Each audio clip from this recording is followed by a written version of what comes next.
लेकिन जो एक मार्जिन की, जो एक मैंडेट की बात हुई थी, जो दावा यहां पर किया गया था, बड़े बड़े मुद्दे यहां पर लेकर बीजेपी सड़कों पर उतरी थी और जिस तरीके का निशाना साधा गया था वो जमीन पर उस हिसाब से अभी तक तो कारगर नहीं हुआ। अच्छा लग रहा है कि उत्तर प्रदेश की जो तस्वीरें आ रही हैं उसके बिल्कुल ठीक उलट, जैसा सुचरिता जी कह रही थी कि बिहार में जिस तरीके से लालू यादव जी की पार्टी ने, उनके बेटों ने, उनके परिवार में उनकी बेटियों ने जिस तरीके से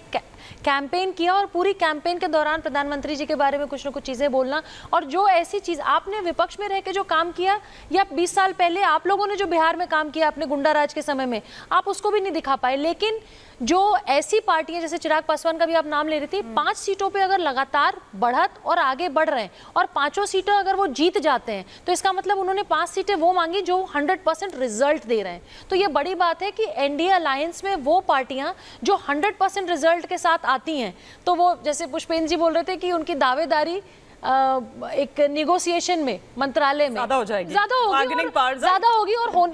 होगी और बीजेपी को कहीं ना कहीं से, बीजेपी के जो कैंडिडेट्स हैं जो अपनी सीटों पे 20,000, 30,000, 40,000 से आगे चल रहे हैं, उनको सीखने की भी जरूरत है। शिवराज सिंह चौहान 5.5 लाख 6 लाख वोटों से विदिशा में आगे बढ़ रहे हैं, आगे चल रहे हैं। तो कहीं ना कहीं लेकिन जो बात आप कह रही हैं, अभी थोड़ी देर पहले पुष्पेंद्र जी भी वही बात कह रहे थे कि अपने साथ अब इनको लेकर चलना होगा, आप डिपेंडेंट है। अब वैसी वाली स्थिति नहीं रहेगी। और देखिए आरोप पहले लगता रहा ना कि अपने घटकों को उस तरह से साथ लेकर नहीं चलती है या उनको उस तरह से रिस्पेक्ट नहीं देती है, रिगार्ड नहीं करती। हाँ देखिए, अगर हम बीजेपी के बारे में एक बात बता दूं, बीजेपी के बारे में यह बात की जीत गई 303 सीट की पार्टी है तो अपने इसको रिगार्ड नहीं देती है, बिल्कुल गलत है। नहीं, ये आरोप विपक्ष लगाता है। नहीं, मैं बता रहा हूँ कि बीजेपी ने 2019 में 10 जीती हुई लोकसभा की सीटें अपने लाई को दे दी, 10 जीती हुई लोकसभा की सीटें, और वो सभी सीटें जीती 2019 में लाई जीती। मतलब क्या कि बीजेपी ने वह सीटें दी जो आज भी मेरे पास है और अच्छी संभावना है। और अपनी एक बात, एक रिएक्शन